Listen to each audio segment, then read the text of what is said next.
ৰাখিব লাগে গড় মানুহ কি কথা আৰু বুঢ়া তোৰো ফটিকাৰ কলহৰ তলে ফুটি লিখি তই অকমান লিখিটো তিয়াই লবি প্ৰভু মোৰ একেজনী মাথত ছোৱালী তাই মোৰ বুকুৰ পৰা কাঢ়ি লৈ গ'ল প্ৰভু ছোৱালী নিলে কোনে ছোৱালী নিলে তাৰ নাম ক তাৰ উচিত শাস্তি হ'ব উচিত বিচাৰ হ'ব নাম ক তাৰ নাম ক প্ৰভু প্ৰান্ত দেশৰ অধিপতি মণিমুগ্ধ কোঁৱৰে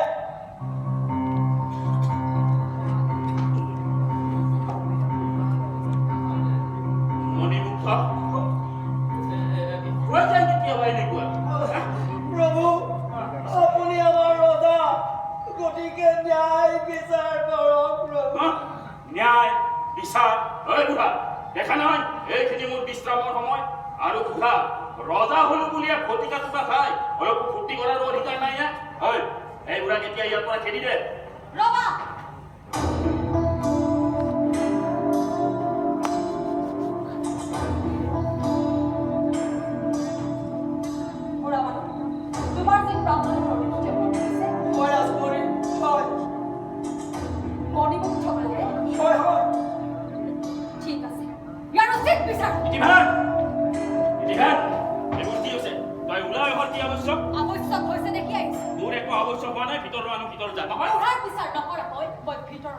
বিচাৰ কৰো নকৰো সেইটো মোৰ কথা কাৰণ ৰজা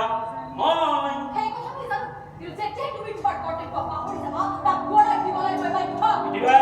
কথা শুন মণিমুখৰ বিৰুদ্ধে আমাৰ কৰিব লগা একো নাই উঠা ঘৰলৈ গৈ জুই ঢালৰ কাষত জুই ফুৰাই ফটিকা খাব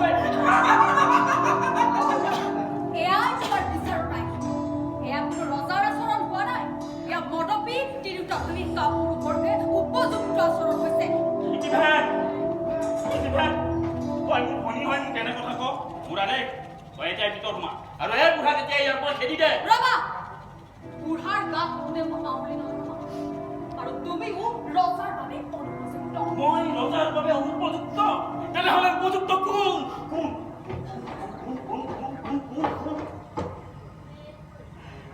ইতি ভাই তই বিদ্ৰোহ কৰিছ অৱশ্যে কৰিছো ইতি ভাই চাহ ভুল হৈছে ভাবি চাচোন মণিমুগ্ধৰ বিৰুদ্ধে আমি কি কৰিব পাৰোঁ আনফালে তেওঁ আমাৰ মিত্ৰ তাৰোপৰি তেওঁতো বিয়া কৰাব খুজিছে তেনে স্বামী মই নহয় যি মোক বিয়া পাতিবলৈ ওলাই মোৰ জাতিৰ এজনী সাধাৰণ ছোৱালীৰ কাঠবৰত দেখি এনেকুৱা নিজ আচৰণ কৰিবলৈ কুণ্ঠপূৰ্ণ কৰিলে তেনে ব্যক্তিক মই ঘৃণ কৰোঁ কিন্তু তেনে এজন প্ৰতাপী ৰজাৰ বিৰুদ্ধে আমি নিষ্পত্তিয়া প্ৰাণীকেইটাই কি কৰিম একো কৰিব নোৱাৰিলে মুখ ফেকেচি কৰিব প্ৰলয়ংকাৰী স্ত্ৰী বুদ্ধি প্ৰলয়ংকাৰী নে সঠিক সিদ্ধান্ত এয়া সময় ৰূপবীৰ এই কাপুৰুষ বিলাসীৰতাৰ ভাগ থাকি মালিকৰ মুক্তিগ্ৰস্ত হৈ থাকে নিজৰ বাহুবল ভাবি দিবা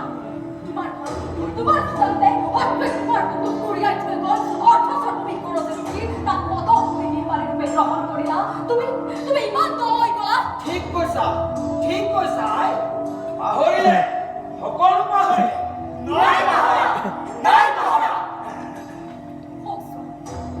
তোমাৰ দেখোন খবৰ শিখৰ এতিয়াও উচ্চমিকৰ হৈ আছে মাথো তুমি হে পূৰ্বাল নাই গোৱা পিছা যুগান্তৰ ধৰি ৰুক্মিণীয়ে বুকুৰ তেজেৰে হলিতাক জমাই ৰখাৰ গৌৰৱৰ মন্ত্ৰী আজি সন্মুখে চাকি মাৰি সোমাই লৈ গ'ল তোমালোকৰ তেজ থাকোঁতেও প্ৰাণ থাকোঁতেও তোমালোকে চাই আছা ইমান দুৰ্বল ইমান নিশক্ৰিয় ইমান অমানুষ জীয়াই থকাতকৈ মৃত্যুৱে শ্ৰেয় নিজকে দেখা কৰি নিজকে ৰূপবীৰ বুলি নাভাবা তোমাৰ এই পবিত্ৰ ভূমি তোমাৰ জন্মভূমি বুলিবা ৰূপবীৰ সকলো ৰূপবীৰ পুত্ৰই মাতৃত্বকা ভাষা ৰূপবীৰ সন্তানে জন্মভূমিক অৰ্চনা কৰা ভাষা ৰূপবী সতীয়ে স্বামীক পূজা কৰা ভাষা ৰূপবী যুঁজাৰুৱে মৰম জয় কৰিবলৈ সঠিক সৈন্যক আহ্বান কৰা ভাষাৰ পবিত্ৰ শব্দ তোমালোকৰ মুখেৰে উচ্চাৰিত কৰিবা তোমালোক ৰূপবী নোহোৱা ৰূপবীৰ সন্তান নোহোৱা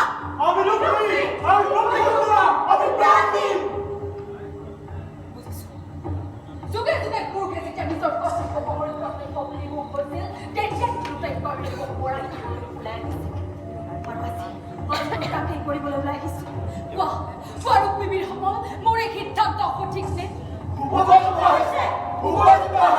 তেন্তে ওলোৱা ৰূপবিজাতিৰ মন ৰখা ৰূপবিজাতিৰ প্ৰতিশোধ ল'বলৈ ৰূপবিহতিৰ সতীত্ব ৰাখিবলৈ তোমালোকৰ ৰচনী সমানক তেন্তে মই তোমালোকৰ মাধ্যম পাতি মোৰে অভিযানত তোমালোক সাজুনে তেন্তে নাম ৰূপবিজাতিৰ কলংক এই ককাই নে তোমালোকৰ বাবে প্ৰাণ দিবলৈ অহা এই ইতিভেনক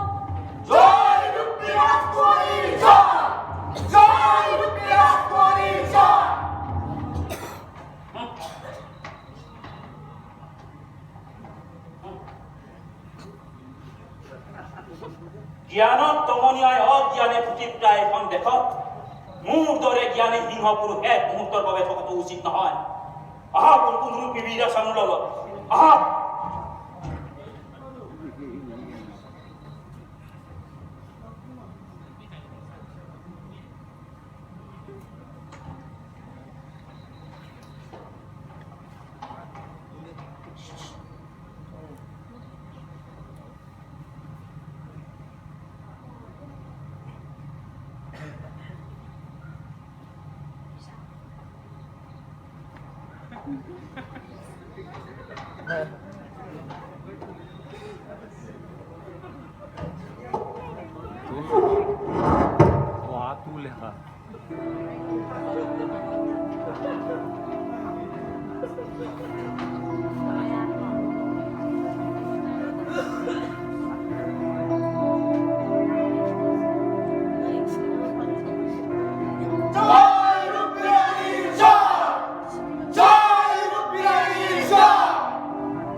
যদিও আমাৰ দেশখন সৰু তথাপিতো একো একটা ৰূপবিহীন দমৰান্তবাসীৰ সমানে যুঁজ দিব পৰাকৈ সামৰ্থ্যৱান হ'ব লাগিব আজি আমাৰ ঘোৰ সংকটৰ দিন সেই শত্ৰু সৈন্যৰ ইমান দম্ভ ইমান অতপালি যে আমাৰ বুকুৰ মাজৰ পৰা ছোৱালী কাঢ়িব পাৰে